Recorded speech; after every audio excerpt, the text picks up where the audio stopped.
Les amis, bonjour à tous, en espérant que vous allez bien et que vous vous êtes remis du match face à la Guinée. Voilà, j'espère que vous avez digéré ce qu'on pourrait appeler le traumatisme tactique. Voilà, les amis, j'espère que vous avez digéré. Si ce n'est pas le cas, il va falloir très très vite se remettre. Parce que comme vous le savez, vendredi, il y a une bataille de lions. Parce que oui, nous affrontons le Sénégal. Voilà, donc on n'a pas assez de temps de pleurer notre sort. On n'a pas assez de temps de se plaindre et de rester sur le match face à la Guinée. Il faut très vite se projeter sur le prochain match qui est tout aussi important face au Sénégal le vendredi. Voilà, donc comme ça se passe partout dans le football, on va essayer de revenir sur ce qui s'est passé sur la Guinée, mais pas pour critiquer encore, non. On va essayer d'apporter les ajustements qu'on trouve hyper importants pour le match de vendredi face au Sénégal. Donc, en gros, on va essayer de conserver ce qui a été positif, mais surtout de gommer et de réajuster ce qui n'a pas marché pour que vendredi, voilà, victoire face au Sénégal. Donc, vous l'aurez donc compris, les amis, dites-moi déjà en commentaire ce que vous avez vu face à la Guinée qui ne doit plus se reproduire face au Sénégal. Moi, j'ai énuméré comme ça 5 ajustements. Je ne peux pas tout dire en vidéo, donc je compte aussi sur vous pour me dire, pour me compléter en commentaire. Voilà, donc les amis, si c'est la première fois que tu tombes cette vidéo, ici on parle des lions indomptables du football africain et actuellement c'est la CAN. Il y a énormément de vidéos et de lives que nous faisons. Donc si tu aimes bien ça, je t'invite à liker la vidéo, ça met la chaîne en avant. Abonne-toi, mais surtout partage et on se retrouve donc tout de suite. Voilà les amis, comme je l'ai annoncé, moi de mon côté, j'ai retenu 5 grands ajustements qu'il va falloir absolument faire. Après, je ne peux pas tout dire, hein. Je pense que la majorité de ce que je dirais, c'est ce que la majorité a constaté. Mais s'il manque des choses, n'hésitez pas à me compléter en commentaire. Voilà, premier ajustement les amis, pour moi de mon côté, André Onana doit être titulaire. Je ne sais pas si ça va encore faire un débat de votre côté, mais les amis, c'est bon. Je pense que l'a fait Onana. Il faut qu'on arrête. On a besoin de nos meilleurs éléments actuellement. On a 2 finales à jouer. L'une face au Sénégal vendredi et une autre face à la Gambie. Voilà. Moi, je veux André Onana dans les buts. On a besoin de nos meilleurs éléments. Ondouane n'a pas été mauvais, mais ça a été réglé. André Onana a compris. Bon, j'espère qu'il a compris. Il est arrivé en retard. Il ne pouvait pas jouer. Ondouane a assuré comme il pouvait. Maintenant, face au Sénégal, première des choses, ce n'est pas forcément un ajustement, mais André Onana dans les buts. Deuxième ajustement que j'ai noté, qui est peut-être le plus important actuellement. Déjà, pardon Magnang, pardon coach. Peut-être parce que tout le monde vient te parler d'une certaine manière, tu te dis même que on te demande alors pardon. Karl Toko Ekambi, pour le moment, je ne sais pas quand, mais c'est bon, il ne peut plus être titulaire.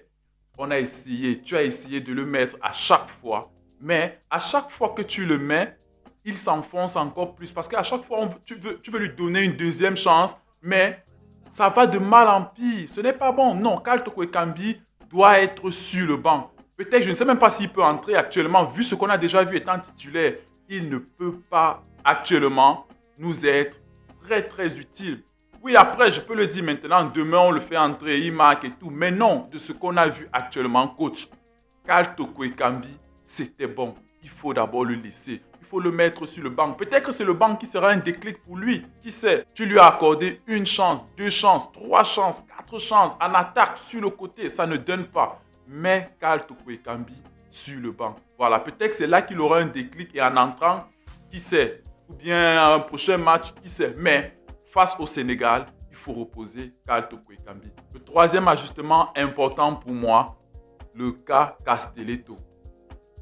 Toi-même, tu vois que ça ne donne pas. Tu as essayé Castelletto à droite. Tu as essayé. Avant même, ça faisait semblant de donner pourquoi. Parce qu'il y avait encore Bryan Mbeumo. On savait qu'offensivement, oui, Bryan Mbeumo, ça donnait quelque chose. Mais là, actuellement, à l'état actuel des choses, ce qu'on voit, à droite, on a un problème. Je ne veux pas revenir sur le fait d'avoir encore mis Madri à droite. Mais actuellement, le troisième cas, le troisième ajustement, Castelletto à droite, ça ne peut pas donner, coach. Il nous faut, surtout quand tu veux jouer avec une défense à 2, avec 2 centraux, il faut un latéral de métier. Il faut un latéral qui prend de la vitesse lorsqu'il dédouble. Il faut un latéral qui a une bonne qualité de centre, qui apporte offensivement. Castelletto, si tu veux le mettre à droite, Si jamais tu joues avec une défense à 3, tu peux encore le mettre à droite de la défense à 3, mais pas comme un latéral. Non, coach, pas comme un latéral. On te demande pardon. Si on t'a même mal parlé, on te demande pardon. Castelletto à droite, latéral droit. Non, coach. Tu as Chama 2, tu as Enzo Chato, tu as qui d'autre? Non, je vais m'arrêter à les deux là parce que Malcolm Bukele même, il peut jouer défenseur central. Tu as Chama 2, Enzo Chato, il faut les faire jouer. Après, les trucs qu'on dit toujours que non, ils sont jeunes. Non, coach, faites jouer les jeunes. On ne sait jamais. Je ne vais pas citer les exemples. Il y a le petit camarade du Sénégal. Il est jeune, il a 20 ans, il joue au milieu de terrain. Mais est-ce que quand il joue, tu as l'impression que c'est un jeune? S'il te plaît, coach, pardon. On te demande pardon. Peut-être même on t'a mal parlé depuis et c'est ça qui te dérange. On te demande pardon. Castelletto au poste de latéral droit. Non. Mets-nous un latéral de métier. Merci, coach. Le quatrième ajustement de mon côté qu'il va falloir absolument faire, c'est le cas Franck Madri. Il ne peut pas jouer à droite, coach.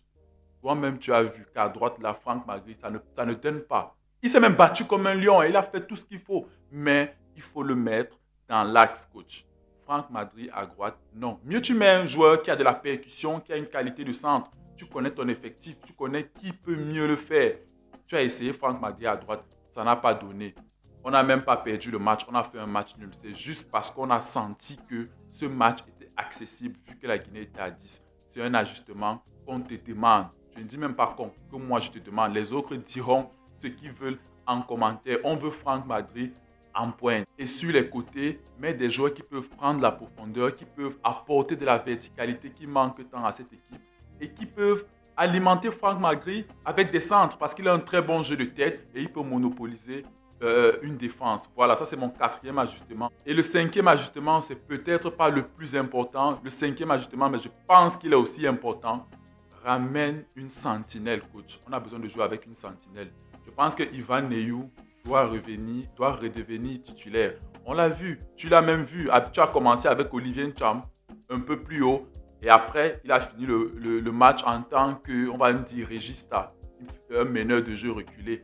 Mais je pense que là, il nous faut une véritable sentinelle, un régulateur qui est là pour couper les actions dangereuses et tout, et pour permettre surtout à Zambo Anguissa et à Olivier Nkemen d'être plus haut. Je vais me répéter, on le dit toujours dans les bénétariats, je le dis toujours dans les bénétariats, il peut jouer en sentinelle, mais c'est mieux qu'il soit plus haut parce que c'est un relayeur, il a du gaz, il veut se projeter, il veut apporter de la verticalité. Je pense que c'est mieux de nous reconduire un milieu de terrain, Ivan Neyou, Zambo Anguissa et Olivier Nkemen. Donc voilà les amis, mes 5 ajustements que moi j'apporte comme ça en préparation du match face au Sénégal le vendredi. Je ne peux pas tout dire en vidéo, je compte sur vous pour me compléter en commentaire. Peut-être le classement et d'autres choses, on en parlera lors d'un bénétariat. Donc, nous sommes arrivés à la fin de la vidéo. D'ici là, prenez soin de vous. Ciao.